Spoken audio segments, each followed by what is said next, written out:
Nobody wants to talk about the fact that Canada is a very racist society. And quite often we're nice about the way that we're racist, So, like, we hide it, it's Oh yeah, put in the corner. yeah. And the problem, though, is that in our justice system, we put tons of kids in jail who aren't white, like me. Oh yeah. And that's a huge, huge problem. And it's not just a problem with the police, it's a problem with judges, it's a problem with prosecutors, it's a problem in the education system. I'm part of the problem. Sticks and stones will hurt my bones, but names will never hurt me. But I think what we're finding, names do hurt, labels do hurt, stereotypes do hurt, right? Yeah. And so that's yeah, and so I think those are kinds of messages that we need to get rid of as well, because it's obvious that sort of stuff does harm.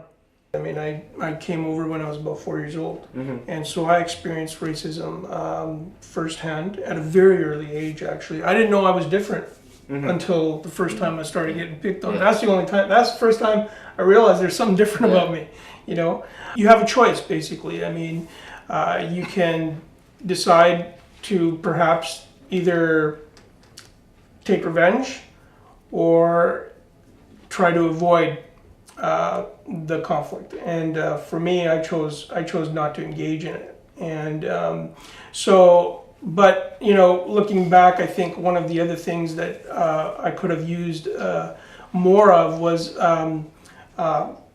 adults playing a more supportive role. It's like they're joking. Yeah. Like, let's say I hung around with lots of white people when I was grade 12 because like, honestly, the school that I graduated with was like 80% white people. So I kind of, got close with them and stuff, and then I hang around with them a lot.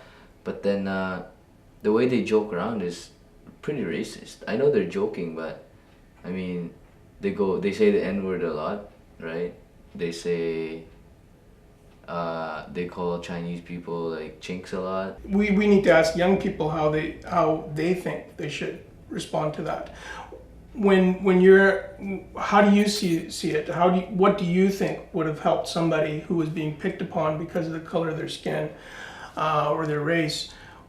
Who do you think they should have gone and talked to, or could they have gone and talked to anybody? Yeah, that's the thing. It's kind of hard though, because you're new and you can't really talk to the teachers and stuff, right? It's kind of like a weird relationship because you just stepped in school. Yeah. So the only people you feel like you belong with are the same race, right? Like me, when I first came here grade 10, first people I went to look for was Filipinos. Okay. Because those are the ones I can relate to. Yeah. Because I speak the language and...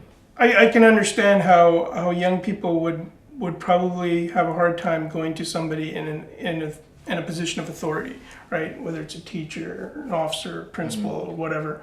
But there may be somebody outside of that, somewhere, another adult that, you can talk to besides just a teacher or somebody that you're not so comfortable with. I mean, we all have someone that we can go and talk to, and whether that's a friend, it may start off with a friend and kind of talking to them about what took place, what happened, okay? And then also it may involve other family members, right? Part of it is also our responsibility as families and a community to kind of pick up on these kinds of things, and we need to be communicating with our kids and finding out what's going on in their lives. So there's that aspect of it.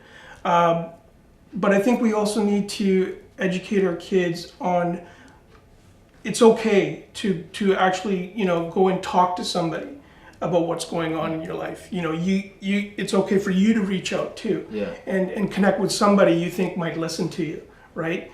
Other than just becoming very isolated, and then you become very vulnerable, and then of course along come kids that are involved in gangs, and you become easy prey. Okay, so I think it goes both ways. I think we need the families, the community to come together and try to do its part. But I think we need to get a message out to young people too, that they need to go and reach out to and talk to somebody that they feel they can connect with or will listen to them. So I think that's important too. What really drives me nuts is that if white kids in this country were committing suicide at the same rate that Aboriginal kids were committing suicide, there wouldn't be a suicide problem anymore because governments would throw billions of dollars to address it. But you know, it's just another signal of how racist we are, where, you know, like, so what? It's another, excuse my language, dumb fucking Indian. Yeah. That's what a lot of people think, Yeah. but they don't. Yeah. They don't want to come out and say it. So, for instance, what people may not be aware of is that 59% of the population in Richmond is made up of visible minorities. And that's the highest concentration anywhere in BC.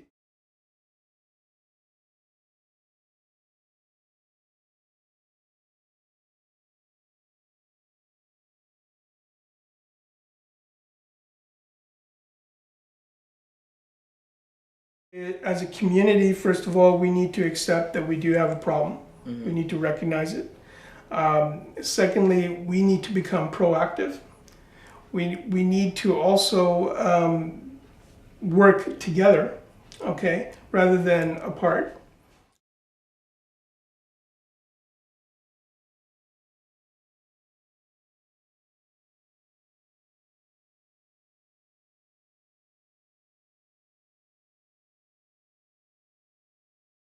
Poverty, substance abuse, family where it all violence. Yeah, you know, that's where it all starts. And you know, if we were able to spend more money helping really young families, you know, right when kids are born, then we wouldn't have these kinds of problems. If anything, the evidence suggests that we need to be doing work in prevention a lot sooner than that. Grade 5. Exactly. We need to be going way, way back. And we need an integrated approach. We need, you know, we need a very comprehensive approach. Okay. Not one thing, one shoe fits all. In say in high school, right? Yeah. There are popular kids that the younger kids like popular older kids that the younger kids respect, who are not in a gang, who are not doing like criminal activity sort of things, right?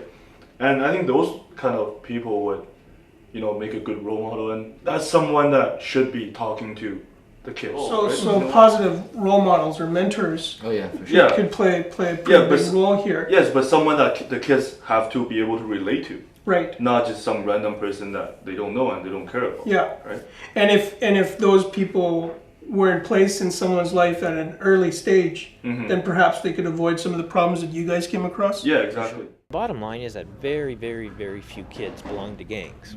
Kids belong to all kinds of other groups. Like, it's really healthy to belong to teens belong to groups. The problem is when the media and the police define a gang as any minority kid hanging out in a street corner who rolls somebody for a jacket, then all young people get painted with the same brush. And it's, I mean, what a terrible message to send to kids. So we need to change the culture a little bit as well, you know, and have a different mindset. We need to be more open-minded. We need not to judge people or label them right away, and hold open the opportunity for them to change and you know, and make it possible. We need to give people a chance Yeah, to change their lives. Definitely. programs where Yeah. you can teach them skills that could be used. No, for because honestly, in employment. Kaleidoscope, there's different people. You know, look, Gloria, me, Harry.